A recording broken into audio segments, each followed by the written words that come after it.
everyone, welcome back to the show. Today we're diving into a topic that many of us struggle with: time management. Let's be real.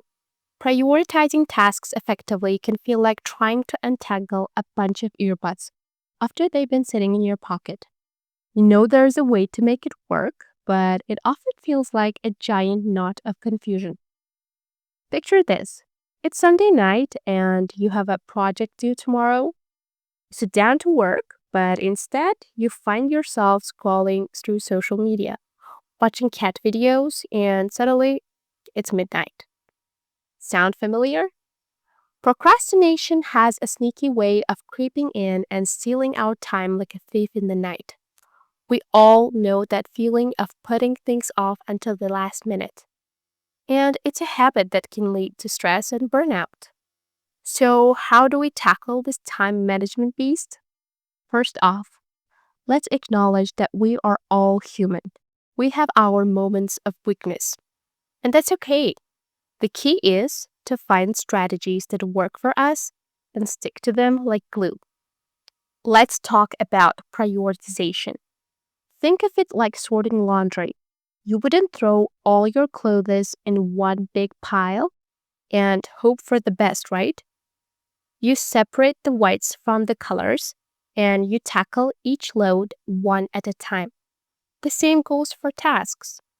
One effective method is the Eisenhower matrix. Imagine a four-box grid. In one box, you have urgent and important tasks.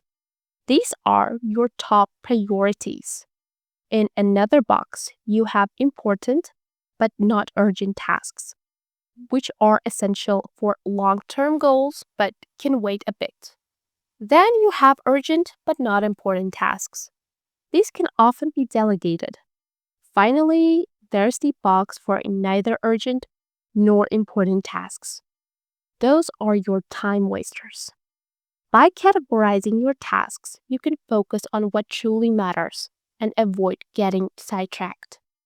Now, if you're learning English, here are some time management tips specifically for you. Set clear language goals. Whether it's mastering a certain number of vocabulary words each week or practicing speaking for 15 minutes a day, having a clear goal helps you stay focused. Use language apps. Incorporate language learning apps into your schedule. Set aside specific times each day to practice, maybe during your morning coffee or right before bed. Join a study group. Find a few friends who are also learning English. Schedule regular meetups to practice speaking and keep each other accountable. It's more fun and less daunting. Lastly, label your environment. Use sticky notes to label objects around your home in English. This way, you're constantly exposed to the language while you go about your day. Now, let's get practical. Setting realistic goals is crucial. If you try to climb Mount Everest in a day, you're bound to feel overwhelmed. Instead, break it down into smaller, manageable steps. For example, if you have a big work project or a language exam, set daily goals. Research on day 1, outline on day 2, and draft on day 3. Each small victory will motivate you to keep going. And don't forget to celebrate those wins. Treat yourself to a favorite snack or take a break to watch an episode of your favorite show. It's like giving yourself a gold star for a job well done. Let's talk about time blocking. This technique is like scheduling a date with your tasks. Set aside specific blocks of time for focused work.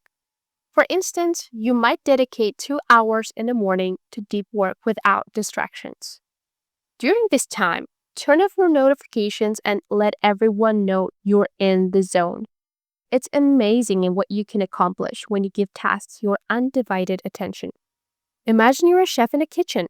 If you're constantly running between stations without focus, you will end up with a chaotic meal. But if you focus on one dish at a time, you will create a culinary masterpiece. Now, let's tackle a big issue that many of us face: burnout. It's like running a marathon without training. You will hit a wall eventually. To avoid this, make sure to schedule breaks. Step away from your work, go for a walk, or do some stretches. Your brain needs time to recharge, just like your phone needs a charge at the end of the day. Also, learn to say no sometimes. You do not have to be a superhero who takes on every task. It's okay to prioritize your well being. Let's put this into a real life scenario. Imagine you're a college student without a part time job and you have exams coming up. You feel like you're juggling a million things at once, but using the strategies we've talked about, prioritizing tasks, setting realistic goals, and using time blocks, you can create a plan. Start by listing all your responsibilities. Then prioritize them using the Eisenhower matrix. Break down your study material into manageable chunks and schedule time blocks for studying. Before you know it, you will feel more in control, and those exams won't seem as daunting.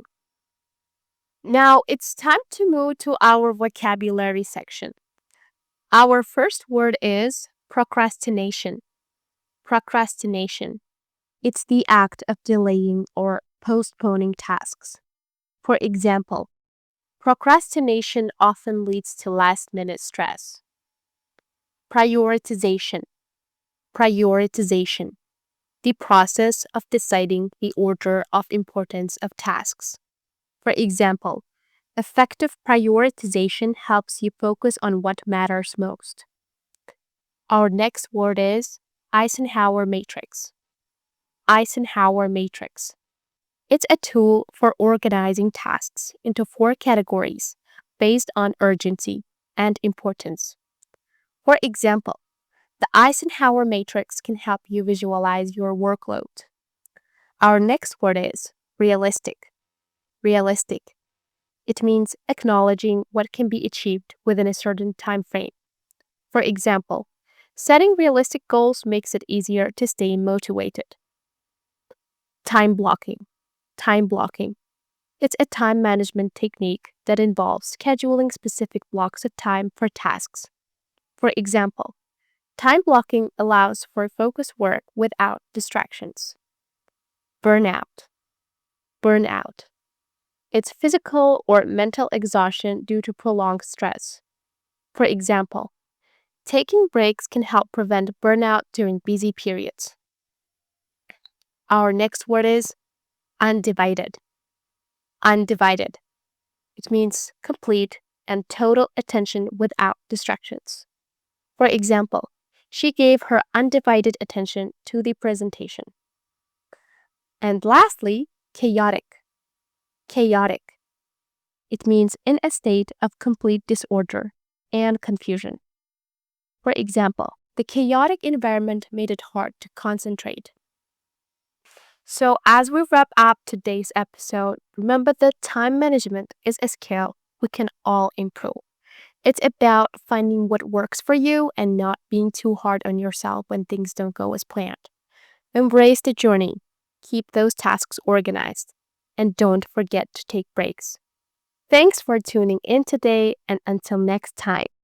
If you enjoyed this video, don't forget to hit that subscribe button, give us a thumbs up, and leave a comment below.